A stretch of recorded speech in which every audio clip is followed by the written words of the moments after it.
Hey, welcome back, my dudes. So first off, let me apologize. Last time I kept saying we were on chapter 19 when we weren't. We were actually reading chapter 20. So today we have chapter 21. Again, this is Furiously Happy by Jenny Lawson, chapter 21. I'm turning into a zombie, one organ at a time. And by the way, if you hear something in the background, that's my girlfriend listening to true crime stories. I think she's trying to kill me. Anyway, here we go. Chapter 21. This one is a little bit longer too, so stick with me, my friends. Last year, my friend Laura woke up when her husband was tapping on her head at 2 a.m. But when she tried to wave him off, she realized that he was fast asleep and on the other side of the bed. That's when she put her hand up to feel her head and felt something warm and moving. She thought it was her son's guinea pig, so she turned on the light and found a live possum on her pillow that was chewing off part of her hair to make a nest. She screamed, and the possum hissed angrily and ran into the living room, and she made her husband go after it, even though he was certain she'd just dreamt it. She was all, "Really? Am I dreaming all this slobbery hair on my pillow?" Then the possum charged, and they had a full-on possum battle in the living room, which did not end well for the possum. But don't feel too bad for it, because the entire wild kingdom, Texas possums are the dickiest animals ever. My dad made me raise an orphan possum when I was 10, and every time I fed it, it hissed and glared at me like it wanted me to die in a fire. It was very imaginative, bitey possum, and total douche canoe. Eventually, it was old enough to be set free, but a few months later, it came back to our house and it died on the porch, probably out of spite. It's hard to tell with possums. Laura's possum hair story always struck me as being one of the worst ways to wake up at 2 a.m., until the day I woke up that exact same time and found that my right arm had been ripped off and replaced with bees. Or at least, that's what it felt like. And I lay there for a second thinking I was certainly dying and that if a possum had chewed off my arm, I would probably bleed out within minutes. And that this was exactly the sort of way I would die. I considered nudging Victor softly so that his last moments with me would be romantic and tender, but then my chest spasmed, and I may have involuntarily punched him in the neck as hard as I could. Luckily for him, this wasn't very hard, as I was fragile and dying. And so he groggingly asked, "Christ, did you just punch me in the neck?" And I screamed, "A possum just ate off my arm." And that's probably the worst way to wake up ever. I felt certain I was near death. Victor switched the lights on and pointed out that there was no blood and that I was probably just having a Charlie horse in my chest, which I'm pretty sure is not a real thing. I gasped for breath and told Victor that I was having a heart attack. Then he pointed out that I was clutching the wrong side of my chest for it to be my heart, and then when I realized I was probably having a heart attack so bad that my heart was trying to run away. Or maybe my right boob was exploding. I tried to explain this to Victor, but he was too busy yelling at me to calm down, and so I explained that I needed to go to the hospital. Except what came out was, "I've swallowed a leprechaun and it's eating its way out of my chest." This is when Victor assumed I'd had some sort of stroke, and he got Haley, which is their daughter, and me into the car as quick as possible. Haley was still mostly asleep, and I tried to stay quiet so I wouldn't scare her. Victor kept telling me to breathe, and I told him that I already know how to breathe, and why do people even say that? Because it's not like people just forget to breathe. He pointed out that perhaps people do, and maybe that's why people die all the time. And the other spasm hit me. I bit my lip and passed out. That's when I came to. There were police lights flashing, and Victor was in the process of getting arrested for speeding. But then he explained that he was speeding because of his wife was having a heart attack, and the cops came to my door, looked at me, and called an ambulance. They proceeded to yell at Victor for stupidly driving so fast when he could have just called for an ambulance. But in his defense, he wasn't thinking straight, and he'd just been punched in the neck by a woman who claimed to have a leprechaun inside her. The ambulance arrived, and the EMTs tried to get me to walk to the gurney, but my entire body was shutting down, and I couldn't stand up straight from what I had just assumed was a spontaneous, retroactive scoliosis. The next 20 minutes were a blur, but I remember looking at my feet as the ambulance careened down the road and thinking that I should totally tweet a picture of this. Then I realized I hurt too much to use Twitter, and that's when I knew I was dying. The EMT strapped monitors to my heart and took my vitals and then told the driver to make it quicker. Then he said, "Sweetheart, are you allergic to nitroglycerin? Because I need to give you some." And that seemed really bizarre because I clearly remember the episode of Little House on the Prairie when the wheat crop failed and Pa had to take the job driving a wagon of highly explosive nitroglycerin and he almost blew his balls off. Then the EMT asked me again and I said, "I'm allergic to exploding." And he looked at me funny and told the driver to speed up again. Probably he thought I was hallucinating because he didn't watch enough Little House on the Prairie. Regardless, he made me hold nitroglycerin under my tongue and it tasted a lot like pain. But that sort of made sense since I was letting an explosive melt in my mouth like a poisonous Jolly Rancher. Moments later, I was being whisked into the emergency room. A horde of doctors tried to ascertain what was wrong with me. Patient complained of severe chest pains. Blood pressure is elevated, the MTS said. "I ate explosives," I whispered, but no one was listening because they were too busy pulling my shirt off and doing an EKG, which apparently told the doctor that my heart was perfectly fine and that I probably had gas. I was relieved that I wasn't having a heart attack, but I was pretty sure I was still dying, so I screamed, "Make it stop or I'll cut you!" right as Victor rushed into the room. "She's not good with pain," he explained, and the doctor backed away from the gurney. Then the doctor nodded and ordered something diluted to give me. I told him I want full strength and that he explained he'd actually said dilaudid. And that was a major pain reliever. A few excruciating minutes later, a nurse injected me with the dilaudid, and the pain abated, and I decided to not set fire to the hospital after all. In fact, I felt so great that I thought I should make up for my poor behavior by sharing a bit of trivia. "Did you know," I asked no one in particular, that sharks are attracted to urine? She'll be a bit high for a while," the nurse said to Victor. "So no matter how scared you are," I continued, "do not urinate. And that's how you can tell the drugs are working," said the nurse. "No," Victor sighed. "It's actually not. This is your tip. She does this at restaurants too." I tried to protest, but I was a bit too nauseous to point out that I only do it when I have excellent service or when the waiter refills my Diet Coke without having to ask for it. Then I blinked and we were home. I might have been high. Also, I was a little bit mortified that I had mistaken gas for a heart attack, but I trusted the doctor and I was relieved it would never happen again, until 2 weeks later when it happened again.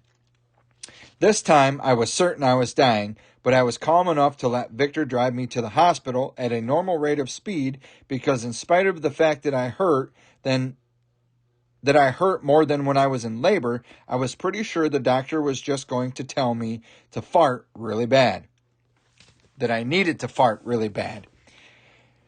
We arrived and they recognized me immediately because apparently I have that sort of face, or maybe because most people don't give out valuable shark advice for services rendered. I calmly explained that this was not gas and that it felt like I was having labor pains in my chest and that possibly I'd developed an extra vagina and needed to push. No one believed me, and so I screamed, "I hurt and you're supposed to fix me, so give me Dilaudid." And then Victor told me to stop talking because I looked like a drug seeker. I explained that was very astute of him because I was a drug seeker and I was seeking drugs to make my invisible chest vagina stop being such an asshole. Then he explained that drug seeker is a medical code for addicts who come into the hospital looking for a fix and that screaming the actual name of the drug that I wanted was not helping my case. Luckily, there was a doctor who did a ton of blood work while I was screaming and realized that there was something wrong and that I was probably passing a gallstone. They gave me drugs and told me to see a gallbladder specialist to make sure the stone had passed. I told them that hamsters can only blink one eye at a time.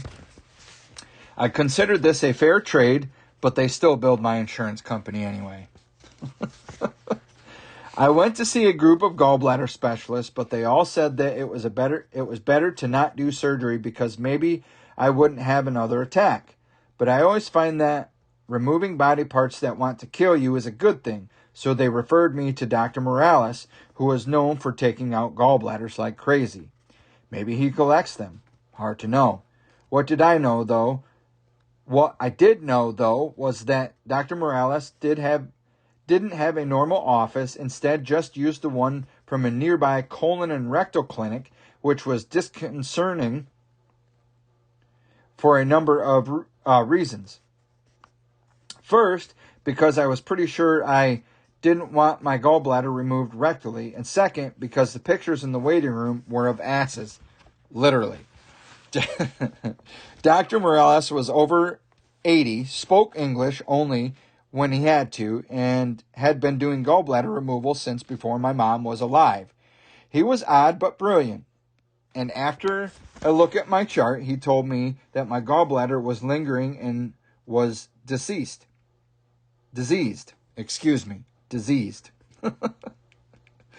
Oh, those two words are similar. I explained that it wasn't really lingering so much it was loitering, and that I wanted it removed. I wondered if you could file a restraining order against your gallbladder for loitering, since it's not wanted and it's also trying to kill you. Then you could call the police and have your gallbladder removed and never have to pay for it because it's creating a public nuisance. Unless you have to pay the police to remove people who are public nuisances. I don't know. Frankly, I've never even been on the complaining side of that scenario. Dr. Morales said he'd fill me full of carbon dioxide or carbon monoxide, whichever one is not poisonous, and yank out my gallbladder through a hole in my belly button. But when I asked if I could keep my gallstones so I could make a necklace out of them, he said that he couldn't do that because new regulations are assholes. And he said that he couldn't even give people who'd been shot the bullets that he dug out of them because they're considered medical waste. Once they've been pulled out of your body, this seems a bit hypocritical because my daughter came out of my body and they totally let me take her home. And some people even bring home their placenta and make their family eat it. Seriously, that's a thing. And no one ever complains about that, except for the people who have to eat placenta, probably. I explained that I was pretty sure that I was wearing my gallstones was less offensive than making a family of unwittingly eat your placenta, and Dr. Morales agreed with me and said he'd totally had this same argument a dozen times, which seems like an odd argument to have more than once. He did, however, agree to take lots of pictures and share them with me. My friend Maylee offered to come take pictures of the surgery, and I almost took her up on it because she's an amazing photographer. But then I remembered hearing that after the surgery, the doctor pushes all of the leftover carbon dioxide gas out of your belly button. I don't think I'd want anyone to witness me forcibly farting out my own belly button, because if people were really your friends, this is exactly the sort of shit you should want to protect them from. Like it says in the Bible, being a friend means never having to witness farting belly buttons, or something. I might be misremembering. Is that even a word, misremembering? I don't know. Carry on. As I waited in the hospital room for surgery to commence, I was a bit worried because you always hear horror stories about people getting things left in them or having the wrong body part removed. What if I wake up and have a penis? I asked the nurse. She assured me that wouldn't happen. She said that is a normal fear and that often she sees people write, "not this leg," on their good leg when they're in for knee surgery. I considered doing that, but everywhere. Small notes all over my body saying things like, "No, not there. You're getting warmer. Wait, what the shit are you doing?" I needed that. Don't fuck with that. That's mine. But Victor wouldn't let me have a Sharpie because he said I couldn't be trusted when I was fully sober, much less high on pain drugs. So I instead pulled out my Lucky nipple. Side note, on our book tour, once a woman brought me a fake nipple that she makes for people who want bigger nipples or are recovering from a mastectomy. It looks amazingly realistic, and I often wear it in it peeking out of my shirt to see if people will tell me I have a nip slip. If so, I do remove the nipple and thank them for being decent. It's an excellent way to single out the awesome people. Also, if I'm at a bar and the bartender won't look at me, I'll put up the nipple on my forehead because it always gets people's attention. I stuck my lucky nipple to my stomach, and when the nurse came back in, I said, I think I have some sort of allergic reaction. Is this thing supposed to be here? As I pointed out the very realistic stomach nipple that wasn't there a few minutes ago when she'd begun prepping me for surgery. To her credit, she was not surprised at all, which makes me think that there are more people than you think growing extra nipples, and also that she's probably not the most observant nurse ever. They eventually wheeled me in, and the surgery was probably very surgical, but I don't remember it because I was high. Surgery was probably very surgical. That's the part that got me. Anyway, but I don't remember it because I was high. The recovery was a bit painful because my gallbladder was more infected than I expected, but it was also somewhat entertaining for people who weren't me. I need drugs, I moaned to Victor from the hospital bed. He looked at his watch. Not for another 20 minutes. Why do you hate me? I don't hate you, he said, as he looked back down at his magazine. I just don't want you to overdose on morphine. Fine, I said. Distract me then. Okay. This magazine says that you can tell what you should do with your life if you just take away all your thoughts of risks. So what would you do if you knew you couldn't fail? I'd be a Pegasus. That's not really how this works. I'd be a brown Pegasus, though, because if you were a white Pegasus, you'd be hounded by Lisa Frank fans and 9-year-olds. And black Pegasuses, that's a weird word to say, are just as bad because they're all badass and heavy metal bands would probably want to kidnap them. But no one wants a shabby brown Pegasus. I could just flap around the neighborhood and no one would really care. And maybe I'd wish for black back herpes so that people wouldn't hassle me for rides. Oh my good God. Victor looked back at the magazine. I'm not going to talk to you if you're going to not take this seriously. I am taking this seriously, I said. I'd be a rumpled brown Pegasus with black back herpes if I knew I couldn't fail. That's not how this works, Victor said. It's supposed to teach you what you really want in life. That is what I want. Pick something real. Fine, I huffed. I thought for a few seconds. Then I guess I choose failing. I choose to fail because I couldn't fail, so that would create a wormhole or some sort of paradox, and then the whole world would explode. Victor raised an eyebrow. You're going to blow up the world because you didn't get your way? Don't you think you're overreacting a bit? I think I need more morphine. I think this conversation proves you've had enough. I crossed my arms. I'm going to tell the nurse that you're mean to me and won't let me have back herpes or drugs. Victor looked back at his magazine. Good luck with that. I looked at the on-duty chart in my room and was very confused about the fact that there is a nurse assigned to my room whose name was Labia. And I could not stop myself from wondering if it was actually pronounced labia or if it was pronounced more of a short A than like labia. And there's a picture here that I'll flash across the screen for you guys. Nurse is Christy. M.A. is Yuri. M.A. is labia. Lab and X-ray is Stephanie. Front desk is Amanda and Julissa. That's what the picture says. When the nurse came back to give me a shot in my ass cheek, I figured all social pretenses were gone, and so I had said, I just have to ask, is it pronounced labia or labia. And she shook her head in confusion, saying, I thought you were here because your gallbladder. No, I explained, I mean on the menu. Is that labia? And she asked, you're asking me if labia is on the menu? Victor sank into his chair and tried to pretend he wasn't there. I explained that I wasn't hitting on her and I was referring to the chart on the desk, and she stared at it and then at me with a furrow and confused brow, probably because she was now offended that I wasn't hitting on her. Then she took a deep breath and said, no, LaToya. That says LaToya. And I looked closer and it totally did say LaToya. But in my defense, it looked like labia from a distance, much like tacos or Georgia O'Keeffe paintings.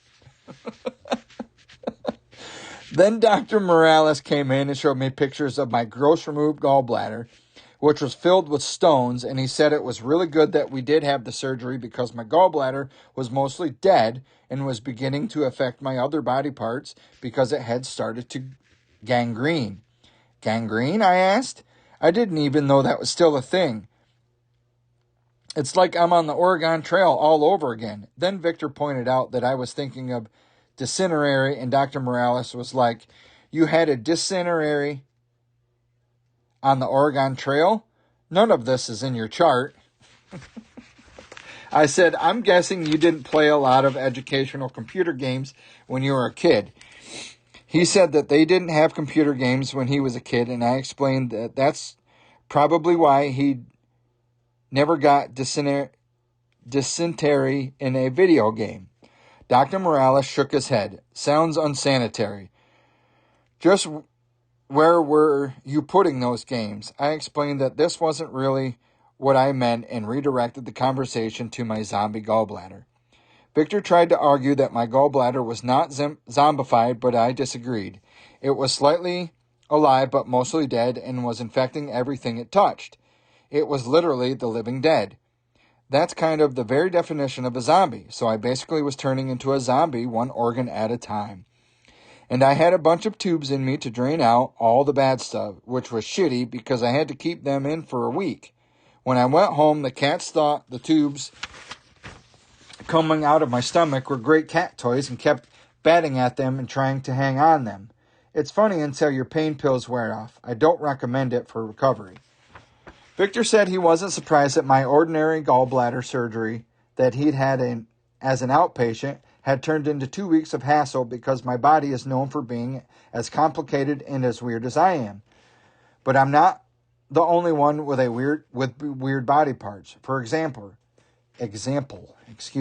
Victor insists that he has internal ear flaps, which is just ridiculous. When I go underwater, I always end up with an ear infection, and then Victor blames me because I don't close my ear flaps. And he's right, because they don't exist. He disagrees and claims my ear flaps are just weak. He says his ear flaps are almost superhuman. I use them to drown out your crazy so they get a lot of practice. I don't believe in ear flaps, but if I did have them, I probably lost them when I was little, and I got so many ear infections, my eardrums burst. My mom would always try to cure them the old-fashioned way by pouring olive oil in my ear and putting in a cotton ball. The first time I tried olive oil in a restaurant, I was like, this tastes like ear ointment. And that's because it was ear ointment. This is why I don't like olives or olive oil, because they taste like ear infections. A week after surgery, my friend Maylee drove me to the ass clinic to have my surgical tubes removed. Dr. Morales was in rare form and started talking about catacombs and mounting national debt, and he closed the small talk by saying, we're doomed, end of days. Thank God I'm dying soon. I won't have to witness it like y'all will. This is all true and not an exaggeration at all. He said it very cheerfully, though. This man has a hell of a bedside manner. Finally, Dr. Morales clapped his hands as if to signal the small talk was over, and he told Maylee to pin me to the table. Maylee looked at him for a second to see if he was joking, but explained that I had to be pinned to the table by someone so that I wouldn't punch him. when he yanked out the tubes in my stomach. So he shrugged naturedly and totally pinned me on the table. This is a sign of a good friend. Or a terrible one. Maybe both. Then the doctor unstitched me and yanked. It felt as if I had accidentally gotten a jump rope wrapped around my liver. Or like if I was one of those dolls that talks when you pull the string on her back. And the thing that I said was, "Ah!"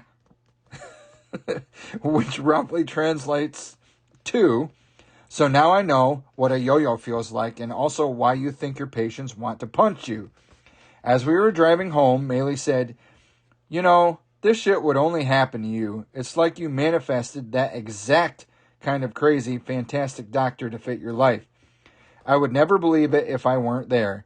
And yes, that's sort of how my whole life has been." Ooh, we kind of struggled through that one, but we got it. Almost 26 minutes later, here we are. Thank you guys for hanging out with me through this 26 minutes of torture. I hope you enjoyed chapter 21. Next one, chapter 22, I think is going to be pretty interesting by the title. But hang out with me and see what happens next time. Thanks for listening, guys. We'll see ya.